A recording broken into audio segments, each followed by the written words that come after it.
தேசிய ஸ்தாபன காங்கிரஸ் கட்சியினுடைய தேசிய குழுவிலும் மாநில குழுவிலும் இருக்கின்ற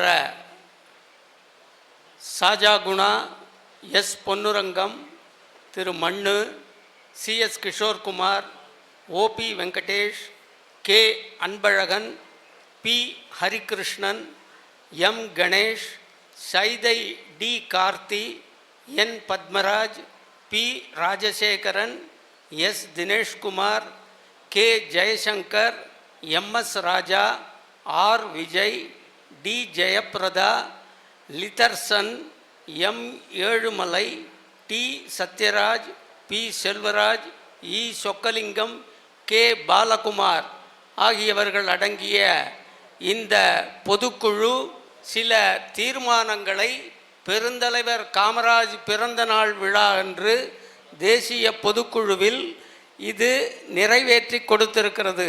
அதை நான் இப்பொழுது உங்கள் முன்னே படிக்கிறேன். அதற்கு ஒப்புதல் கொடுத்து இதை ஆதரிக்க வேண்டும் என்று தேசிய பொதுச் செயலாளர் என்ற முறையில் உங்கள் அனைவரையும் கேட்டுக்கொள்கிறேன். பொதுக்குழு தீர்மானங்கள். 1. தேசம் முழுவதும் அனைத்து மாநிலங்களிலிருந்து 16 வயது நிரம்பிய இளைஞர்களுக்கு கட்டாய இராணுவ பயிற்சி 2 ஆண்டு காலம் அளிக்க மத்திய அரசை தேசிய ஸ்தாபன காங்கிரஸ் கோருகிறது. 16 வயதில் இடைநிறுத்தம் செய்யப்பட்ட படிப்பை ஓராண்டு பயிற்சிக்கு பிறகு அந்த இளைஞர்கள் தொடர வழிவகை செய்ய வேண்டும் என்று மத்திய அரசை கேட்டுக்கொள்கிறது. அக்னிபாத் திட்டம் என்பது விருப்பப்பட்டவர்கள் சேருகிற திட்டம். தேசிய ஸ்தாபன காங்கிரஸ் கோருவது கட்டாய இராணுவ பயிற்சி. இத்திட்டம் கொண்டு வரப்பட்டால் இளைஞர்களிடையே ஒழுக்கத்தையும் தேசபக்தியையும் நிச்சயமாக நிலை நிறுத்திட முடியும் என்பதில் தேசிய ஸ்தாபன காங்கிரஸ் உறுதியாக இருப்பதால் கட்டாய இராணுவ பயிற்சியை நடைமுறைப்படுத்த மத்திய அரசை வலியுறுத்துகிறது. தீர்மானம் 2. தனியார் நிறுவனங்களில் பணி செய்து ஓய்வு பெற்றவர்களுக்கு ஓய்வூதியமாக ரூபாய் 1000 மட்டுமே வழங்கப்படுகிறது. தொழிலாளர் நலத்துறையில் ஓய்வூதியர்களால் கோரப்படாத சில 1000 கோடி ரூபாய் தேங்கி கிடப்பதாக தகவல் அறியும் உரிமை சட்டத்தின் கீழ் காங்கிரஸால் பெறப்பட்டுள்ளது. இதற்கான வட்டித் தொகையும் அமைச்சரவைக்கே போய் சேருகிறது. யூபிஏ ஆட்சி காலத்திலேயே ஓய்வூதியர்கள் தங்களது ஓய்வூதியம் உயர்த்தப்பட வேண்டும் என்ற கோரிக்கை அப்போதைய அமைச்சர் ஆஸ்கார் பெர்னாண்டஸிடம் வைக்கப்பட்டு அவர் இந்த கோரிக்கை பரிசீலிக்கப்பட வேண்டியதாக முடிவெடுத்து பாராளுமன்ற நிலைக்குழுவுக்கு அனுப்பி பரிந்துரை செய்திருக்கிறார். அவருக்கு பிறகு அந்த துறை அமைச்சராக பொறுப்பேற்ற மல்லிகார்ஜுன் கார்கேவிடம் ஓய்வூதிய சங்கம் மனு கொடுத்து எதுவும் நடக்காததால் விரக்தியில் உள்ளனர். தேங்கி கிடக்கும் நீதியை வேறு துறைகளுக்கு மடைமாற்றம் செய்துவிட முடியாது என்பது சட்டம். ஆனால் அத்தகைய முயற்சியையும் யூபிஏ அரசு செய்ய முனைந்த பொழுது ஓய்வூதிய சங்கம் கடுமையான எதிர்ப்பு தெரிவித்து நீதிமன்றத்தை நாடுவோம் என எச்சரித்ததால் அந்த முயற்சி கைவிடப்பட்டது. அகில இந்திய தனியார் நிறுவன ஓய்வூதியர் சங்கத்தினருக்கு அப்போது தேசிய ஸ்தாபன காங்கிரஸ் தலைவராக இருந்த வழக்கறிஞர் டி தனசேகர் மற்றும் பொதுச் செயலாளராக இருந்த டிவி நரசிம்மன் இருவரும் டில்லிக்கு சென்று அமைச்சரவை அதிகாரிகளையும் சந்தித்து ஒத்துழைப்பு கொடுத்தனர்.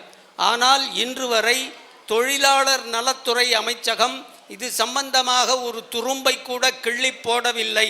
அத்துறையில் தேங்கி கிடக்கும் நிதி, அதன் மூலம் கிடைக்கும் வட்டி இரண்டையும் வைத்து தனியார் நிறுவன ஊதியர்களுக்கு குறைந்தபட்சம் மாதமொன்று 6000 கொடுக்க முடியும் என்று தேசிய ஸ்தாபன காங்கிரஸ் கருதுவதால் தனியார் நிறுவன ஓய்வூதியர் ஓய்வூதியத்தை 6000 ரூபாயாக உயர்த்தி கொடுக்க மத்திய அரசிடம் தேசிய ஸ்தாபன காங்கிரஸ் கோரிக்கை வைக்கிறது. தேசிய ஸ்தாபன காங்கிரசுக்கு கிடைத்த புள்ளி விவரப்படி கர்நாடகா, கேரளா, ஆந்திரா, தமிழ்நாடு உள்ளிட்ட 4 மாநிலங்களில் மட்டும் தனியார் நிறுவன ஓய்வூதியர்கள் 54 லட்சம் பேர் உள்ளனர்.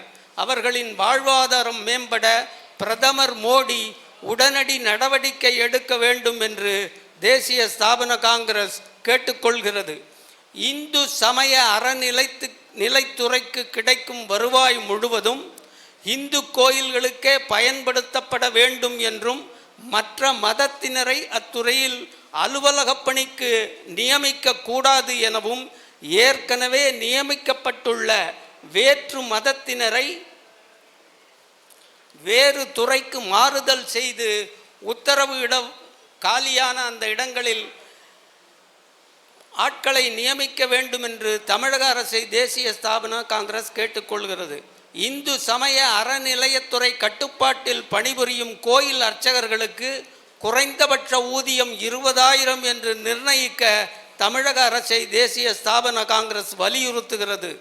ஆகம விதிகள் பற்றி ஏதும் அறியாத மாற்று மதத்தினரை நிர்வாக அலுவலர் பொறுப்புகளில் அமர்த்துவதால் இந்து மத சம்பிரதாயங்கள் சடங்குகள் செய்வதில் சிக்கல் ஏற்படுவதை தடுத்து நிறுத்த மாற்று மதத்தவர் நியமனங்களை அறவே நிறுத்திட தமிழக அரசு கேட்டுக்கொள்கிறது. தமிழர் பண்பாடு கலாச்சாரம் காக்கப்பட்டு கோயில்களில் தேவாரம், திருவாச்சகம், திருமந்திரம், திவ்ய பிரபந்தம், திருப்பாவை, திருவம்பாவை வகுப்புகள் நடத்த அதற்கான கட்டமைப்பை ஏற்படுத்தி கொடுத்து நிதியையும் ஒதுக்கித்தர வேண்டும் என்று தமிழக அரசை தேசிய ஸ்தாபன காங்கிரஸ் கேட்டுக்கொள்கிறது. ஜாதி துவேஷத்தை கட்டவிழ்த்து விட்டுள்ளதாக குற்றம் சாட்டப்படும் இந்த அரசு அதை போக்கிக் கொள்ள அந்தணர் நலவாரியம் அமைத்து தன் மீது படிந்துள்ள கரையை துடைத்து கொள்ள வேண்டும் என்றும் தேசிய ஸ்தாபன காங்கிரஸ் கேட்டுக்கொள்கிறது. தமிழகத்திற்குள் ஓடும் நதிகளை இணைத்து வெள்ளப்பெருக்கை தடுக்க தடுப்பணைகள் பலவற்றை கட்டி விவசாயிகள் முப்போகம் பயிர் வைத்து அவர்களின் வாழ்வு செழிக்க வழிவகை செய்ய வேண்டும் என தேசிய ஸ்தாபன காங்கிரஸ் இந்த அரசை கேட்டுக்கொள்கிறது.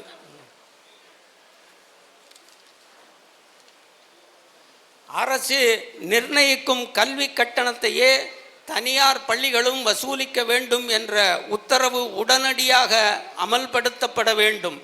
கோவில் நிலங்களிலிருந்து வரவேண்டிய குத்தகை நிலுவைத் தொகை உடனடியாக வசூலிக்கப்பட வேண்டும். கோவிலுக்கு சொந்தமான வீடுகள், கடைகள், வாடகைகள் நிலுவை அதிரடியாக வசூலிக்கப்படும். வாடகை தொகையை உயர்த்தியும் உத்தரவிட வேண்டும்.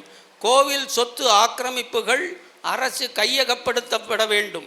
இந்து கோயில் நிலங்கள் மாற்று மதத்தினருக்கு குத்தகைக்கு விடக்கூடாது என்பதிலே தேசிய ஸ்தாபன காங்கிரஸ் உறுதியாக இருக்கிறது.